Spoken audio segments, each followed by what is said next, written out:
ಚಿತ್ರದುರ್ಗದಲ್ಲಿ ಇದಕ್ಕೆ ಎಲ್ಲಾ ರೀತಿಯಂತಹ ತಯಾರಿಯನ್ನು ಕೂಡ ಮಾಡಲಾಗ್ತಾ ಇದೆ.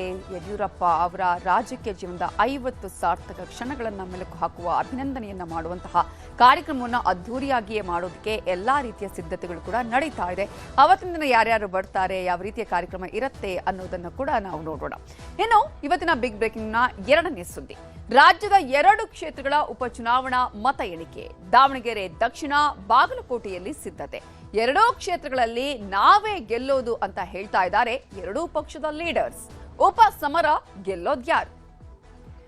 ಮತ ಎಣಿಕೆಗೆ ಈಗಾಗಲೇ ಎಲ್ಲಾ ರೀತಿಯ ಸಕಲ ಸಿದ್ಧತೆಗಳು ಕೂಡ ನಡೀತಾ ಇದೆ. ಕಾರಣ ಉಪಚುನಾವಣಾ ಮತ ಎಣಿಕೆ ನಡೀತಾ ಇರುವುದು ಇದೇ ಸೋಮವಾರ.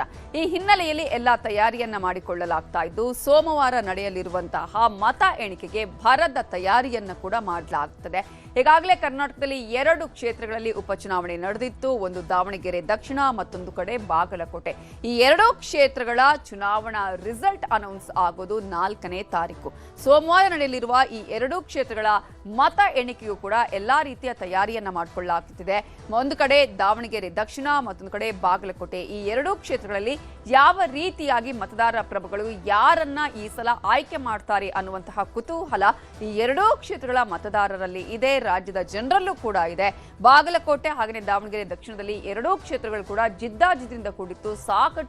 ಸಾಕಷ್ಟು ಪೈಪೋಟಿಗಳಿತ್ತು. ಅದರಲ್ಲೂ ಕೂಡ ಕೆಲವು ಕ್ಷೇತ್ರಗಳಲ್ಲಿ ಯಾವ ರೀತಿಯ ಬಂಡಾಯ ಇತ್ತು, ಆ ನಂತರ ಪಕ್ಷಗಳಲ್ಲಿ ಆದಂತಹ ಬೆಳವಣಿಗೆಗಳು, ಇವೆಲ್ಲವನ್ನ ಕೂಡ ನಾವು ಗಮನಿಸ್ತಾನೆ ಇದ್ದೀವಿ. ಸೊ ಇನ್ನು ಬಾಗಲಕೋಟೆ ತೋಟಗಾರಿಕಾ ವಿಜ್ಞಾನ ವಿವಿಯಲ್ಲಿ ಈಗಾಗಲೇ ಮತ ಎಣಿಕೆಗೆ ಕೂಡ ಸಿದ್ಧತೆಯನ್ನ ಮಾಡಿಕೊಳ್ಳಲಾಗಿದೆ. ಬಾಗಲಕೋಟೆಯಲ್ಲಿ ಅದೇ ರೀತಿಯಾಗಿ ಅಲ್ಲಿ 270 ಅಂಚೆ ಮತಗಳು, 120 ಸೇವಾ ಮತಗಳ ಜೊತೆಗೆ 1,78,273 ಇವಿಎಂ ಮತಗಳ ಲೆಕ್ಕವನ್ನ ಕೂಡ ಮಾಡಲಾಗುತ್ತೆ. ಇದಕ್ಕಾಗಿ ಎಲ್ಲಾ ರೀತಿಯ ಸಿದ್ಧತೆಗಳನ್ನ ಕೂಡ ಮಾಡಿಕೊಳ್ಳಲಾಗಿದೆ. ಈಗಾಗಲೇ ಅಂಚೆ ಮತ್ತು ಸೇವಾ ಮತ ಎಣಿಕೆಗೆ ಅಂತ ಹೇಳಿ ತಲಾ ಒಂದೊಂದು ಟೇಬಲ್ ಅನ್ನ ಕೂಡ ಈಗಾಗಲೇ ರಿಸರ್ವ್ ಮಾಡಿ ಇಡ್ಲಾಗುತ್ತೆ. ಅಲ್ಲಿ ಮತವನ್ನ ಕೂಡ ಎಣಿಕೆ ಮಾಡಲಾಗುತ್ತೆ. ಇವಿಎಂಗಳ ಮತಗಳ ಎಣಿಕೆಗೆ ಅಂತ ಹೇಳಿ 14 ಟೇಬಲ್ಗಳ ವ್ಯವಸ್ಥೆಯನ್ನ ಮಾಡಲಾಗಿದೆ. ಅಂಚೆ ಮತ್ತು ಸೇವಾ ಮತಕ್ಕೆ ಎಣಿಕೆಗೆ ಅಂತ ಹೇಳಿ ತಲಾ ಒಂದೊಂದು ಟೇಬಲ್ಗಳನ್ನ ಕೂಡ ಈಗಾಗಲೇ ಇಡ್ಲಾಗಿದ್ದು, ಉಳಿದಂತೆ ಈಗಾಗಲೇ ಇವಿಎಂಗಳ ಮತ ಏನಿದೆ ಅದನ್ನ ಎಣಿಕೆಗೂ ಕೂಡ 14 ಟೇಬಲ್ಗಳನ್ನ ವ್ಯವಸ್ಥೆ ಮಾಡಲಾಗಿದೆ. ಒಟ್ಟು 23 ಸುತ್ತುಗಳಲ್ಲಿ ಮತ ಎಣಿಕೆ ಕಾರ್ಯ ನಡೆಯಲಿದೆ. ಮತ ಎಣಿಕೆ ಕಾರ್ಯಕ್ಕೆ ಒಟ್ಟು 63 ಸಿಬ್ಬಂದಿಯನ್ನ ನಿಯೋಜನೆ ಮಾಡಲಾಗಿದೆ. ಬೆಳಗ್ಗೆ 8 ಗಂಟೆಗೆ ಮತ ಎಣಿಕೆ ಕಾರ್ಯ ಕೂಡ ಆರಂಭ ಆಗತ್ತೆ. ಜೊತೆಗೆ ಮತ ಎಣಿಕೆ ಕಾರ್ಯವನ್ನ ಮಾಡೋದಕ್ಕೆ ಈಗಾಗಲೇ ಚುನಾವಣಾ ಅಧಿಕಾರಿಗಳು ಎಲ್ಲಾ ರೀತಿಯಾದಂತಹ ತಯಾರಿಯನ್ನ ಮಾಡಿಕೊಂಡಿದ್ದಾರೆ. ಬೆಳಗ್ಗೆ 6ರಿಂದ ಮೇ 5ರ ಬೆಳಗ್ಗೆ 6 ಗಂಟೆವರೆಗೂ ಕೂಡ 163 ಸೆಕ್ಷನ್ ಅನ್ನು ಕೂಡ ಜಾರಿಯಲ್ಲಿ ಇಡಲಿದೆ. ಯಾವುದೇ ರೀತಿಯಾದಂತಹ ಅಹಿತಕರ ಘಟನೆಗಳ ಆಗದ ರೀತಿಯಲ್ಲಿ ಎಲ್ಲಾ ವ್ಯವಸ್ಥೆಗಳನ್ನ ಕೂಡ ಮಾಡಿಕೊಳ್ಳಲಾಗಿದೆ. ಈ ಹಿನ್ನೆಲೆಯಲ್ಲಿ ಯಾವುದೇ ರೀತಿಯ ಸಮಸ್ಯೆಗಳು ಆಗಬಾರದು ಅನ್ನುವ ಕಾರಣಕ್ಕಾಗಿಯೇ ಚುನಾವಣಾ ಅಧಿಕಾರಿಗಳು ಕೂಡ ಈಗಾಗಲೇ ಎಲ್ಲ ಅಧಿಕಾರಿಗಳನ್ನ, ನೋಡಲ್ ಅಧಿಕಾರಿಗಳನ್ನ ಕೂಡ ಈಗಾಗಲೇ ನೇಮಕ ಮಾಡಲಾಗಿದೆ. ಇಂತಹ ಸಂದರ್ಭದಲ್ಲಿ ಇಡೀ ಮತದಾರರ ಚಿತ್ತ ಇರೋದು ಈ ಸಲ ಈ 2 ಕ್ಷೇತ್ರಗಳಲ್ಲಿ ಏನು ಆಗತ್ತೆ ಅನ್ನುವಂತಹ ಕುತೂಹಲ ಇದೆ. ಇದೇ ವಿಚಾರಕ್ಕೆ ಸಂಬಂಧಪಟ್ಟ ಹಾಗೆ ದಾವಣಗೆರೆ ಜಿಲ್ಲಾಧಿಕಾರಿಗಳು ಮಾತಾಡಿದ್ದಾರೆ, ನೋಡೋಣ. 4ನೇ ತಾರೀಕು ನಾವು 6 ಗಂಟೆಯಿಂದ 5ನೇ ತಾರೀಕು 6 ಗಂಟೆವರೆಗೆ 163 ಆರ್ಡರ್ ಜಾರಿ ಮಾಡಿತ್ತು ಸುತ್ತ ಇದ್ರದ್ದೆಲ್ಲ. ಹಾಗೆ ಮದ್ಯಪಾನವನ್ನು ಅವತ್ತು ಡ್ರಿಂಕ್ಸ್ 4, 5, 6 ಗಂಟೆಯಿಂದ ಸಾಯಂಕಾಲ 12 ಮಧ್ಯರಾತ್ರಿ 12 ಗಂಟೆವರೆಗೆ ಅದನ್ನು ಕೂಡ 10 ಕಿಲೋಮೀಟರ್ ವ್ಯಾಪ್ತಿ, ಇದರದ್ದು ವಿಧಾನಸಭಾ ಮತಕ್ಷೇತ್ರ 10 ವ್ಯಾಪ್ತಿ, ಅದನ್ನು ಕೂಡ ಡ್ರೈ ಡೇಸ್ ಅಂತ ಹೇಳಿ ಮಾಡಿತ್ತು. 322 ಮತಗಟ್ಟೆಗಳಿದಾವು, ಪೋಲಿಂಗ್ ಸ್ಟೇಷನ್ಸು. ಅದಕ್ಕೆ 14 ಟೇಬಲ್ಸ್ ನಾವು ಸಿದ್ಧತೆ ಮಾಡ್ಕೊಂಡು ಒಂದೇ ರೂಮಲ್ಲಿ. ಟೋಟಲ್ 68.62 ಆಗಿದೆ ವೋಟಿಂಗ್ ಪರ್ಸೆಂಟೇಜು. ಸುತ್ತುಗಳು ಎಷ್ಟಪ್ಪ ಅಂದರೆ 23 ಸುತ್ತುಗಳು ಆಗ್ತಾಯಿದ್ದೆವು. ಇದ್ರ ಪ್ರಕಾರ ಅರೇಂಜ್ಮೆಂಟ್ ಮಾಡ್ಕೊಂಡಿದ್ದೆವು. ಈ ಅಂಚೆ ಅದರದ್ದು ಒಂದೊಂದು ಆಗ್ತಾ ಇದೆ. ಇನ್ನು ರಾಜ್ಯದಲ್ಲಿ ಮತ್ತೊಂದು ಉಪಚುನಾವಣೆ ನಡೆದಿರುವಂತಹ ಕ್ಷೇತ್ರ ಅಂತ ಹೇಳಿದ್ರೆ ಬೆಣ್ಣೆ ನಗರಿ ದಾವಣಗೆರೆ. ದಾವಣಗೆರೆಯ ಒಂದು ಬೆಣ್ಣೆ ಯಾರಿಗೆ ಅನ್ನುವಂತಹ ಪ್ರಶ್ನೆ, ಮತದಾರ ಪ್ರಭುಗಳು ಯಾರಿಗೆ ಬೆಣ್ಣೆ ತಿನ್ನಿಸಿದ್ದಾರೆ, ಬೆಣ್ಣೆ ದೋಸೆ ತಿನ್ನಿಸಿದ್ದಾರೆ ಅನ್ನುವಂತಹ ಕುತೂಹಲ ಇದೆ. ದಾವಣಗೆರೆ ದಕ್ಷಿಣ ಕ್ಷೇತ್ರದ ಮತ ಎಣಿಕೆಗೂ ಕೂಡ ಈಗಾಗಲೇ ಎಲ್ಲ ತಯಾರಿಯನ್ನು ಕೂಡ ಮಾಡಿಕೊಳ್ಳಲಾಗಿದೆ. ಪ್ರಮುಖವಾಗಿ 4ನೇ ತಾರೀಕು ಏನು ಆಗತ್ತೆ, ಬಹಳ ಜಿದ್ದಾಜಿದ್ದಿ ಇತ್ತು, ಪೈಪೋಟಿ ಇತ್ತು. ಇಂತಹ ಸಂದರ್ಭದಲ್ಲಿ ನೆಕ್ ಟು ನೆಕ್ ಫೈಟ್ ಈ ಸಲ ಕಾಣಿಸ್ತಾ ಇದೆ. DRR ಶಾಲೆಯ ಆವರಣದಲ್ಲಿ ನಡೆಯಲಿದೆ ಮತ ಎಣಿಕಾ ಕಾರ್ಯ. ಪ್ರಮುಖವಾಗಿ ಬೆಳಗ್ಗೆ 8 ಗಂಟೆಯ ಮೊದಲು ಅಂಚೆ ಮತ ಎಣಿಕೆ ಕಾರ್ಯ ಕೂಡ ನಡೆಯುತ್ತೆ. ಆ ನಂತರ 8:30ಕ್ಕೆ EVM ಮತ ಎಣಿಕೆ ಕಾರ್ಯ ಕೂಡ ನಡೆಯುವಂತಹ ಎಲ್ಲಾ ರೀತಿಯ ತಯಾರಿಯನ್ನು ಕೂಡ ಈಗಾಗಲೇ ಅಧಿಕಾರಿಗಳು ಮಾಡಿಕೊಂಡಿದ್ದಾರೆ. ಪ್ರಮುಖವಾಗಿ ಇಲ್ಲೂ ಕೂಡ ಅಷ್ಟೇ ದೊಡ್ಡ ಮಟ್ಟದ ಜಿದ್ದಾಜಿದ್ದಿ ಕಾಣಿಸಿರುವಂತದ್ದು. ಈಗಾಗಲೇ 14 ಸುತ್ತಿನಲ್ಲಿ ನಡೆಯಲಿರುವಂತಹ ಮತ ಎಣಿಕೆ ಕಾರ್ಯಕ್ಕೆ ಚುನಾವಣಾ ಅಧಿಕಾರಿಗಳು ಎಲ್ಲಾ ರೀತಿಯ ತಯಾರಿಯನ್ನ ಮಾಡಿಕೊಳ್ಳಲಾಗಿದೆ. ಜಿಲ್ಲಾಡಳಿತ ಎಲ್ಲಾ ರೀತಿಯ ಸಿದ್ಧತೆಗಳನ್ನ ಮಾಡಿಕೊಂಡಿದೆ. ಅಧಿಕೃತ ಪಾಸ್ ಯಾರಿಗಿದೆ ಅಂಥವರಿಗೆ ಮಾತ್ರ ಮತ ಎಣಿಕೆ ಕಾರ್ಯ ನಡೆಯುವ ಸ್ಥಳಕ್ಕೆ ಹೋಗೋದಕ್ಕೆ ಅವಕಾಶ ಇರುವುದು. ಅವರಿಗೆ ಮಾತ್ರ ಪ್ರವೇಶಕ್ಕೆ ಅವಕಾಶವನ್ನ ಕಲ್ಪಿಸಲಾಗಿದೆ. ಈ ಹಿನ್ನೆಲೆಯಲ್ಲಿ ಮತ ಎಣಿಕೆ ಕೇಂದ್ರದ ಸುತ್ತ 100 ಮೀಟರ್ ನಿಷೇಧಾಜ್ಞೆಯನ್ನ ಕೂಡ ಜಾರಿಗೊಳಿಸಲಾಗುತ್ತೆ. ಪ್ರಮುಖವಾಗಿ ಪೊಲೀಸ್ ಬಂದೋಬಸ್ತನ್ನು ಕೂಡ ಕೈಗೊಳ್ಳಲಾಗ್ತಾ ಇದೆ. ಈಗಾಗಲೇ ಎಲ್ಲಾ ರೀತಿಯ ತಯಾರಿಯನ್ನ ಕೂಡ ಪೊಲೀಸ್ ಇಲಾಖೆಯವರು ಕೂಡ ಮಾಡಿಕೊಂಡಿದ್ದಾರೆ. ಪೊಲೀಸ್ ಬಂದೋಬಸ್ತ್ನಲ್ಲಿ ಮತ ಎಣಿಕೆ ಕಾರ್ಯ ನಡೆಯುತ್ತೆ. ಒಟ್ಟು ಇಲ್ಲಿ ಚಲಾವಣೆ ಆಗಿರುವಂತಹ ಮತಗಳ ಸಂಖ್ಯೆ 1,58,404 ಮತಗಳು. ಸೊ ಯಾರಿಗೆ ಎಷ್ಟು ಪ್ರಮಾಣದಲ್ಲಿ ಮತ ಸಂದಾಯ ಆಗಿದೆ, ಈ ಸಲ ಮತದಾರನ ಮನ ಯಾರಿಗೆ ಅನ್ನುವಂತಹ ಕುತೂಹಲ ಕೂಡ ಇದೆ. ಇನ್ನು ಈ ಎರಡೂ ಕ್ಷೇತ್ರಗಳಲ್ಲಂತೂ ಬಹಳ ಪೈಪೋಟಿ ಇರೋದನ್ನ ನಾವು ಗಮನಿಸಿದ್ವಿ. ಆದ್ರೆ ಎರಡೂ ಪಕ್ಷಗಳ ನಾಯಕರುಗಳು ಕೂಡ ಹೇಳ್ತಾ ಇರೋದೇನು, ನಾವೇ ಗೆಲ್ತೀವಿ ಅಂತ. ಕಾಂಗ್ರೆಸ್ಗೆ ಈ ಎರಡೂ ಕ್ಷೇತ್ರಗಳನ್ನ ಉಳಿಸಿಕೊಳ್ಳುವಂತಹ ಛಲ ಆದ್ರೆ ಬಿಜೆಪಿಗೆ ಈ ಎರಡೂ ಕ್ಷೇತ್ರಗಳನ್ನ ಕೂಡ ತಮ್ಮ ತೆಕ್ಕೆಗೆ ತೆಗೆದುಕೊಳ್ಳುವಂತಹ ಪ್ರಯತ್ನ. ಸೊ ಎರಡೂ ಕ್ಷೇತ್ರದಲ್ಲೂ ನಾವೇ ಗೆಲ್ಲೋದು ಅಂತ ಹೇಳಿ ಬಿಜೆಪಿಯ ನಾಯಕರುಗಳು ಹೇಳ್ತಾ ಇದ್ದಾರೆ. ಒಂದು ದಾವಣಗೆರೆ, ಮತ್ತೊಂದು ಕಡೆ ಬಾಗಲಕೋಟೆ. ಸೊ ಈ ಎರಡೂ ಕ್ಷೇತ್ರಗಳಲ್ಲೂ ನಮ್ಮ ಅಭ್ಯರ್ಥಿಯ ಗೆಲುವನ್ನ ಸಾಧಿಸ್ತಾರೆ ಅನ್ನುವಂತಹ ವಿಚಾರವನ್ನು ಅವರು ಹೇಳ್ತಾ ಇದ್ದಾರೆ. ಎಲ್ಲರೂ ಆಶ್ಚರ್ಯ ಪಡುವಂತಹ ಚುನಾವಣೆ ಇದು ಆಗಿದೆ. ಈ ಸಲದ ಚುನಾವಣೆ ಜನ ಬದಲಾವಣೆಯನ್ನ ಬಯಸಿದ್ದಾರೆ ಅನ್ನೋದನ್ನ ಕೂಡ ಹೇಳ್ತಾ ಇದ್ದಾರೆ. ಆ ಒಂದು ಹಿನ್ನೆಲೆಯಲ್ಲಿಯೇ ದಾವಣಗೆರೆಯಲ್ಲೂ ಕೂಡ ಗೆಲ್ಲುವ ವಿಶ್ವಾಸವನ್ನ ವ್ಯಕ್ತಪಡಿಸಿದ್ದಾರೆ GM ಸಿದ್ದೇಶ್ವರ್ ಅವರು. ಅಲ್ಲಿನ ಅಭ್ಯರ್ಥಿಯಾಗಿರುವಂತಹ ಬಿಜೆಪಿ ಅಭ್ಯರ್ಥಿಯಾಗಿರುವಂತಹ ಶ್ರೀನಿವಾಸ್ ದಾಸಕರಿಯಪ್ಪ ಅವರು 5,000 ಮತಗಳ ಅಂತರದಿಂದ ಖಂಡಿತವಾಗ್ಲೂ ಸಮರ್ಥ ಮಲ್ಲಿಕಾರ್ಜುನ ಅವರನ್ನ ಗೆಲ್ತಾರೆ. ಅವರನ್ನ ಸೋಲಿಸ್ತಾರೆ. ದಾಸಕರಿಯಪ್ಪ ಅವರು 5,000 ಮತಗಳ ಅಂತರದಿಂದ ಗೆಲ್ತಾರೆ.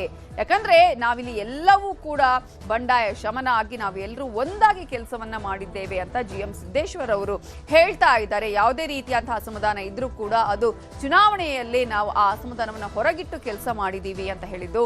ದಾವಣಗೆರೆ ದಕ್ಷಿಣ ಕ್ಷೇತ್ರದ ಜನ ಈ ಸಲ ಬಿಜೆಪಿಯನ್ನ ಬೆಂಬಲಿಸಿದ್ದಾರೆ ಅನ್ನುವಂತಹ ಭರವಸೆಯನ್ನ, ನಂಬಿಕೆಯನ್ನ ಇಟ್ಕೊಂಡಿದ್ದಾರೆ.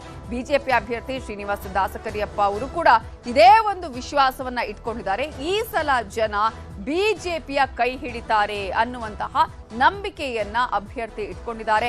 5,000-10,000 ಮತಗಳ ಅಂತರದಿಂದ ಗೆಲ್ಲುವ ವಿಶ್ವಾಸ ಇದೆ ಅಂತ ಹೇಳಿ ಈಗಾಗಲೇ ಶ್ರೀನಿವಾಸ ದಾಸಕರಿಯಪ್ಪ ಅವರು ಕೂಡ ಹೇಳಿದ್ದಾರೆ. ಇದೇ ವಿಚಾರಕ್ಕೆ ಸಂಬಂಧಪಟ್ಟ ಹಾಗೆ GM ಸಿದ್ದೇಶ್ವರ್, ದಾಸಕರಿಯಪ್ಪ ಅವರು ಏನು ಹೇಳಿದ್ದಾರೆ ನೋಡಿ. ಚುನಾವಣೆ ಎಲ್ಲರಿಗೂ ಆಶ್ಚರ್ಯ ಪಡುವಂಥ ಚುನಾವಣೆ ಆಗಿದೆ. ಬಹುಶಃ ಈ ಬಾರಿ ಶ್ರೀನಿವಾಸ ದಾಸಕರಿಯಪ್ಪ 5,000 ಮತಗಳ ಅಂತರದಿಂದ ಇನ್ನೂ ಹೆಚ್ಚು ಮತದಿಂದ ಜಯಶೀಲ ಆಗ್ತಾರೆ. ಅದೆಲ್ಲ ಅಭ್ಯರ್ಥಿ ಮೇಲೆ ಹೋಗುತ್ತೆ. ಯಾರ್ಯಾರು ಅಭ್ಯರ್ಥಿ ಇರ್ತಾರೆ ಅವ್ರವ್ರ ಮೇಲೆ ಹೋಗುತ್ತೆ ಅವೆಲ್ಲ ಚುನಾವಣೆ. ಈಗ ಒಬ್ಬ ST ಕ್ಯಾಂಡಿಡೇಟ್ ಕೊಟ್ಟದಿಂದ ಆಲ್ OBC SC ST ಎಲ್ಲ ಒಂದಾಗಿ ಚುನಾವಣೆ ಮಾಡಿದ್ದಾರೆ. ಮುಸ್ಲಿಮರು ಕೂಡ ಕೆಲವರು ಓಟ್ ಹಾಕಿದ್ದಾರೆ ಅಂತ ನಮ್ಮ ಭಾವನೆ ಇದೆ. ಬಹುಶಃ ಅದು 2 ದಿವಸದ ತಮಗೂ ಗೊತ್ತಾಗುತ್ತೆ. ವಿಶ್ವಾಸ ಇದೆ. ದಾವಣಗೆರೆ ದಕ್ಷಿಣ ಕ್ಷೇತ್ರ ಜನತೆ ಈ ಸರಿ ಭಾರತೀಯ ಜನತಾ ಪಾರ್ಟಿ ಕೈ ಹಿಡಿತಾರೆ. ಯಾಕೆಂತ ಹೇಳಿದರೆ ಚುನಾವಣೆಯಲ್ಲಿ ತಾವೆಲ್ಲರೂ ಕೂಡ ನಮ್ಮ ಜೊತೆಗೆ ಹೆಚ್ಚು ಸಹಕಾರ ನೀಡಿದಿರಿ. ಮೀಡಿಯಾದವರು ನಿಮಗೆ ಮೊದಲನೇದಾಗಿ ಧನ್ಯವಾದಗಳು. ನೀವೆಲ್ಲರೂ ಕೂಡ ಚುನಾವಣೆಯನ್ನು ನನಗಿಂತ ಚೆನ್ನಾಗಿ ಅರ್ತಿದ್ದೀರಿ ಅಂತ ನನ್ನ ಭಾವನೆ. ನೀವೆಲ್ಲರೂ ಕೂಡ ಪತ್ರಿಕಾ ಮಾಧ್ಯಮದವರು, ಮೀಡಿಯಾದವರಾಗಿರ್ಬೋದು, ಎಲ್ಲರೂ ಕೂಡ ತಾವು ಚುನಾವಣೆ ಹೇಗಿದೆ, ಹೇಗೆ ನಡೀತಾ ಇದೆ ಅನ್ನುವಂಥದ್ದನ್ನು ತಾವೆಲ್ಲರೂ ಕೂಡ ಚೆನ್ನಾಗಿ ಅರ್ತಿದ್ದೀರಿ ಅಂದ್ಕೊಂಡು ವಿಶ್ವಾಸ ಇದೆ. ಸೋಮವಾರ ವಿಜಯ ಪತಾಕೆ ಭಾರತೀಯ ಜನತಾ ಪಾರ್ಟಿ ಆರಿಸಿದೆ, ಗೆಲ್ತೀನಿ. ಒಟ್ಟಾರೆಯಾಗಿ ಗ್ರಾಮೀಣ ಪ್ರದೇಶದಲ್ಲಿ ಹಿಂದೆಂದಿಗೂ ಆಗಿರ್ತಕ್ಕಂಥ ಸ್ಪಂದನೆ, ಹಿಂದೆಂದೂ ಆಗಿರ್ತಕ್ಕಂಥ ಮತದಾನ ಈ ಬಾರಿ ಆಗಿದೆ. ನಾನು ಅಲ್ಲಿ ಗ್ರಾಮೀಣ ಪ್ರದೇಶದಲ್ಲಿ ಅತಿ ಹೆಚ್ಚು ಮತಗಳು ಲೀಡನ್ನು ನಾನು ತಗೊಳ್ತೀನಿ. ಈಗ ಹೇಳಿದ್ರಲ್ಲ ಸಿದ್ದೇಶಣ್ಣವರು 5,000-10,000 ಇದೆ. ಜನ ಆಶೀರ್ವಾದ ಯಾರಿಗೂ ಗೊತ್ತಾಗಲ್ಲ, ಆ ದೇವರಿಗಷ್ಟೇ ಗೊತ್ತಿರುತ್ತೆ ಯಾರಿಗೆ ಮತದಾರ ಮಾಡಿದ್ದಾರೆ ಅಂತ. ಅದು ಡಬಲ್ ಆಗ್ಬೋದು.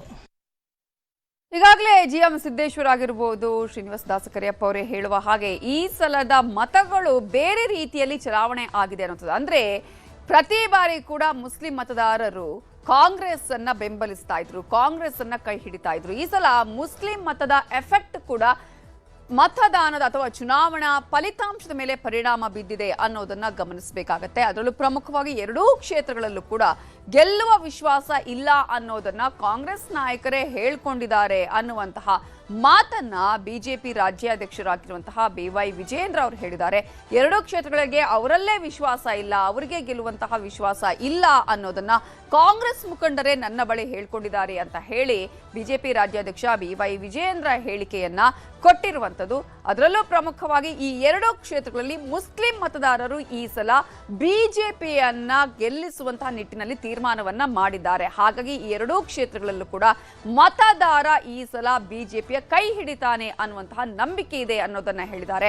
ಅಷ್ಟು ಮಾತ್ರ ಅಲ್ಲ, ಬೈ ಎಲೆಕ್ಷನ್ನ ಎರಡೂ ಕ್ಷೇತ್ರಗಳಲ್ಲೂ ನಾವು ಗೆಲ್ತೇವೆ ಅಂತ ಹೇಳಿ ಬೆಂಗಳೂರಲ್ಲಿ ಗೃಹ ಸಚಿವರಾಗಿರುವ ಜಿ ಪರಮೇಶ್ವರ್ ಅವರು ಸ್ಟೇಟ್ಮೆಂಟ್ ಅನ್ನ ಕೂಡ ಕೊಟ್ಟಿದ್ದಾರೆ. ಒಟ್ಟಾರೆಯಲ್ಲಿ ದಾವಣಗೆರೆಯಲ್ಲಿ ಮುಸ್ಲಿಮರ ಅಸಮಾಧಾನ ಸರಿಯಾಗತ್ತೆ ಅನ್ನೋದನ್ನ ಕೂಡ ಹೇಳಿದ್ದಾರೆ. ಸಿಎಂ DCM ನಾಯಕರನ್ನ ಕರೆದು ಸರಿಪಡಿಸ್ತಾರೆ. ಎಲ್ಲರೂ ಎರಡೂ ಉಪಚುನಾವಣೆಯಲ್ಲಿ ನಮಗೆ ಗೆಲ್ಲುವಂತಹ ವಿಶ್ವಾಸ ಇದೆ ಅನ್ನುವಂತಹ ಮಾತನ್ನ ಮತ್ತೊಂದು ಕಡೆ ಈಗ ಪರಮೇಶ್ವರ್ ಈ ರೀತಿಯಾಗಿ ಎರಡೂ ಕ್ಷೇತ್ರದಲ್ಲಿ ನಾವು ಗೆಲ್ತೀವಿ ಅಂತ ಹೇಳಿದ್ರೆ, ಮತ್ತೊಂದು ಕಡೆ ಕೇಂದ್ರ ಸಚಿವ ಪ್ರಹ್ಲಾದ್ ಜೋಶಿ ಅವರು ಕೂಡ ವಿಶ್ವಾಸವನ್ನ ವ್ಯಕ್ತಪಡಿಸಿದ್ದಾರೆ. ಈ ಮೂವರು ಮಾತನಾಡಿದ್ದೇನು ನೋಡಿ. ಬಾಗಲಕೋಟೆ ಮತ್ತು ದಾವಣಗೆರೆ ದಕ್ಷಿಣ ಭಾರತೀಯ ಜನತಾ ಪಾರ್ಟಿ ಬಾಗಲಕೋಟೆ ಹಾಗೂ ದಾವಣಗೆರೆ ದಕ್ಷಿಣದ ಬಗ್ಗೆ ಎಷ್ಟು ವಿಶ್ವಾಸದಲ್ಲಿದ್ದೇವೆ ಅನ್ನೋದಕ್ಕಿಂತ ಹೆಚ್ಚಾಗಿ ನನಗೆ ಅನೇಕ ಜನ ಕಾಂಗ್ರೆಸ್ ಮುಖಂಡರು ಮಾತನಾಡಿದ್ದಾರೆ. ಎರಡರಲ್ಲೂ ಕೂಡ ನಾವು ಗೆಲ್ತೀವಿ ಅನ್ನೋ ವಿಶ್ವಾಸ ನಮಗಿಲ್ಲ ಅನ್ನೋ ಮಾತನ್ನು ನನ್ನ ಎದುರುಗಡೆನೆ ಕಾಂಗ್ರೆಸ್ ಕೆಲವು ಮುಖಂಡರು ಹೇಳ್ಕೊಂಡಿದ್ದಾರೆ. ಮತ್ತು ಇದು ವಾಸ್ತವಿಕ ಸತ್ಯವೂ ಕೂಡ ಹೌದು. ಬಹುಶಃ ನನಗನ್ನಿಸ್ತದೆ ಚುನಾವಣಾ ಫಲಿತಾಂಶ ಬಂದ ನಂತರದಲ್ಲಿ ರಾಜ್ಯದ ಮುಖ್ಯಮಂತ್ರಿಗಳಿಗೆ ಮತ್ತು ಕಾಂಗ್ರೆಸ್ ಸರ್ಕಾರಕ್ಕೆ ಜ್ಞಾನೋದಯ ಆಗ್ತದೆ ಅಂತ ಕಾಣ್ತದೆ. ಇನ್ನು ಮುಂದಿನ ದಿನಗಳಲ್ಲಿ ಎಲ್ಲ ಸರಿ ಹೋಗುತ್ತೆ. ರಿಸಲ್ಟ್ಸ್ ಬಂದ ಮೇಲೆ ಎರಡೂ ಕ್ಷೇತ್ರದಲ್ಲಿ ನಮ್ಮ ಪಕ್ಷ ಗೆದ್ದೀತೇವೆ ಬೈ ಎಲೆಕ್ಷನ್ಸಲ್ಲಿ. ಆದ್ದರಿಂದ ಮುಂದಿನ ದಿನಗಳಲ್ಲಿ ಎಲ್ಲವೂ ಕೂಡ ಸರಿ ಹೋಗುತ್ತೆ. ಎಲ್ಲ ನಮ್ಮ ಅಲ್ಪಸಂಖ್ಯಾತ ನಾಯಕರು ಎಲ್ಲರೂ ಕೂಡ ಒಟ್ಟಾಗಿ ಕೆಲಸ ಮಾಡ್ತಕ್ಕಂಥ ಸನ್ನಿವೇಶ ಬರುತ್ತೆ. ಅದರಿಂದ ನಾವು ನಮ್ಮ ಮುಖಂಡರುಗಳು CM ಆಗ್ಬೋದು, CM ನಮ್ಮ ಅಧ್ಯಕ್ಷರು ಅವರಾಗ್ಬೋದು, ಅವರೆಲ್ಲ ಕರೆದು ಮಾತಾಡಿ ಸರಿಪಡಿಸ್ತಕ್ಕಂಥದ್ದು ಆಗುತ್ತೆ. ಅಂದರೆ ದೇಶದೊಳಗೆ ಕಾಂಗ್ರೆಸ್ಸಿನ ಸ್ಥಿತಿ ಹೆಂಗಿದೆ, ಸನ್ಮಾನ್ಯ ಶ್ರೀ ರಾಹುಲ್ ಗಾಂಧಿಯವರ ನೇತೃತ್ವದಲ್ಲಿ ಅನ್ನೋದನ್ನು ಜನ ಅರ್ಥ ಮಾಡ್ಕೋಬೇಕು. ಹಾಗಾಗಿ ಇಲ್ಲಿನ ಎರಡು ಚುನಾವಣೆಯಲ್ಲಿಯೂ ಸಹಿತ ನಾನು ಸಿದ್ದೇಶಣ್ಣ ಅವ್ರ ಜೊತೆಗೆ ಮಾತನಾಡ್ತಾ ಇದ್ದೆ. ಇಲ್ಲಿನ ಚುನಾವಣೆಯಲ್ಲಿಯೂ ಸಹಿತ ಬಾಗಲಕೋಟೆ ಮತ್ತು ಇದರಲ್ಲಿ ನಮಗೆ ಭಾಳ ಒಳ್ಳೆಯ ಒಂದು ಹೋಪ್ ಇದೆ. ಅವ್ರು ಭಾಳ ದುಡ್ಡು ಕಾಸು ಸರ್ಕಾರಿ ಮಷಿನರಿಯನ್ನು ಸಾಧ್ಯ ಇರುವಷ್ಟು ಎಲ್ಲ ದುರುಪಯೋಗ ಪಡ್ಕೊಂಡ್ರು ಸಹಿತ ನಮಗೆ ಅವಕಾಶ ಇದೆ.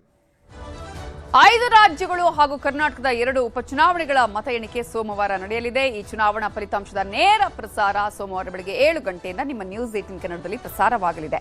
ನಿಖರ ಸ್ಪಷ್ಟ ಫಲಿತಾಂಶಕ್ಕೆ ನ್ಯೂಸ್ 18 ಕನ್ನಡ ವೀಕ್ಷಿಸಿ.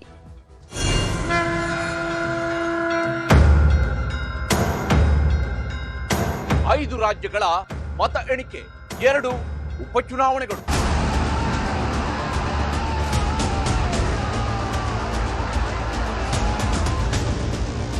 ವೇಗವಾಗಿ ರಿಸಲ್ಟ್ ಕೊಡಬೇಕು ಅಂತ ತಪ್ಪ ಟ್ರೆಂಡಿಂಗ್ ತೋರಿಸಲ್ಲ. ಎಲ್ಲ ಕೌಂಟಿಂಗ್ ಸೆಂಟರ್ಗಳಲ್ಲೂ ವರದಿಗಾರರಿರುವ ಕನ್ನಡದ ಏಕೈಕ ನ್ಯೂಸ್ ಚಾನಲ್. ಬೇರೆಯವರನ್ನ ಫಾಲೋ ಮಾಡಲ್ಲ, ನಮ್ಮದೇ ನಿಖರ ಮತ ಎಣಿಕೆ ಸುದ್ದಿ. ಪಕ್ಕಾ ಫಲಿತಾಂಶ ಅತಿ ದೊಡ್ಡ ನ್ಯೂಸ್ ನೆಟ್ವರ್ಕ್ ಬಿಟ್ಟು ಇನ್ನೆಲ್ಲಿ ಸಾಧ್ಯ? ಎಲೆಕ್ಷನ್ ರಿಸಲ್ಟ್ಗೆ ಅತ್ಯಂತ ವಿಶ್ವಾಸಾರ್ಹ ಚಾನಲ್ ನ್ಯೂಸ್ 18 ಕನ್ನಡ. ಪಂಚ ತೀರ್ಪು ಮೇ 4 ಬೆಳಗ್ಗೆ 7 ಗಂಟೆಯಿಂದ ನಾನ್ ಸ್ಟಾಪ್ ನೇರ ಪ್ರಸಾರ.